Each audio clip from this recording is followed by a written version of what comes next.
Hello. I am Tina, Tank's in-house natural language processing bot.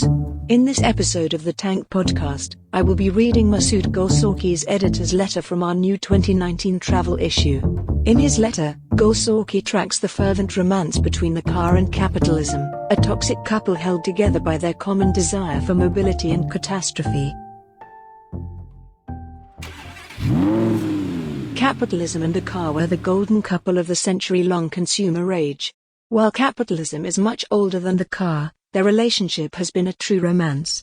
The car flourished under capitalism, while capitalism found in the car a new lease of life, a muse. Like they say, you're only as old as the one you're dating. What's more, capitalism was good at cars, as good as its main rival, socialism, was bad.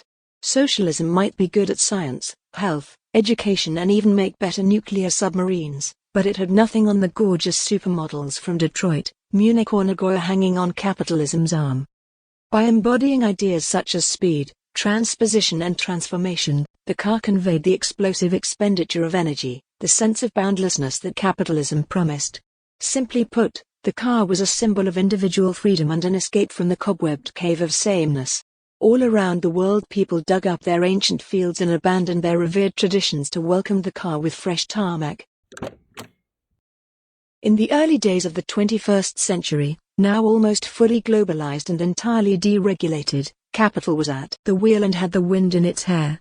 This form of capitalism was more emboldened than ever, since having lost all sense of caution and all burdens of control. Even history had been abolished, unhampered capitalism could gaze onto the golden promises of the future and ignore the diminishing and increasingly irrelevant images in the rearview mirror. At last, the final regulatory obstacles to the free flow of capital were being removed as traffic warning signs and speed limits lifted everywhere from Saigon to Bratislava. The now self-proclaimed masters of the universe bristled with hope and confidence as they put the pedal to the metal. When a driver turns a wheel or changes gear, he can be forgiven for thinking that it is he who is in control of the car. That is the car's seductive power, it knows how to fake the feeling of control. In reality, a car is not a thing in itself, but merely an agent in a chain of connections. A car is nothing without a road, whose shape and quality is what makes travel possible. A universe of consenting agents and coinciding events conspires to present the open road, a passive, static and undramatic stage, set up to frame the dramatic intervention of the dynamic superstar that is the car. Stick a car in mud or snow, send it to the bottom of a lake or halfway up a tree in the middle of a forest, and it will lose its carness, its essence. The masters of the universe were no more in control of the economy than a child playing with a car on a scale-electric track.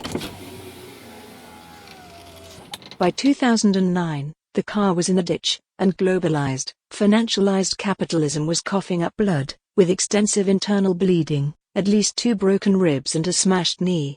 A decade later, it is still in the driver's seat, its hands still clenched around the steering wheel, even though it is clear to even casual onlookers that it isn't going anywhere. The populism of Trump and Brexit is merely the greasy residue making the road slippery. The current and impending environmental catastrophes, and collapsing world order, represent an undeniable finality, the real end of the road. Bad news travels fast, no road needed there, and horrors visit in legion. What might look to capitalism's fans at the New York Times, CNN and The Economist like another spasmodic cycle of destruction and renewal is in fact an entirely new form of crisis working its way through the system.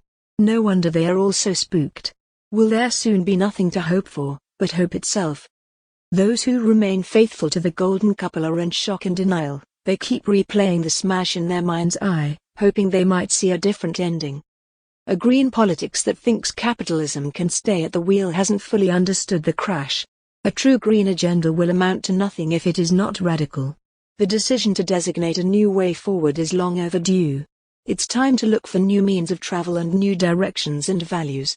At the site of the accident, other potential drivers are gathering to rubberneck, slowly realizing that they are ready to move history on. People with brown faces, women, children skipping school to glue their hands to railings. Soon they will wander away from the scene of the crash, moving forward silently towards futures as yet unknown. There will be no role for the car in the mode of capitalism or capitalism in the mode of the car. No screech of rubber on tarmac, no billowing smoke. The car, real and metaphoric, has had its day and will languish in the scrapyard of history, or beautiful displays at the Victoria and Albert Museum. Capitalism will never be the same in a post-consumerist society. The truth, as often told and even more often repeated, is that the object of life's exercise is really the journey.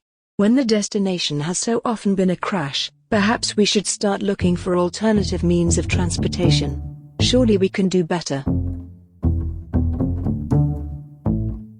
To hear more podcasts from Tank, you can subscribe on all major podcast platforms or follow us on SoundCloud. The theme music for this podcast is taken from Waiting Games by Kate Simcoe and the London Electronic Orchestra.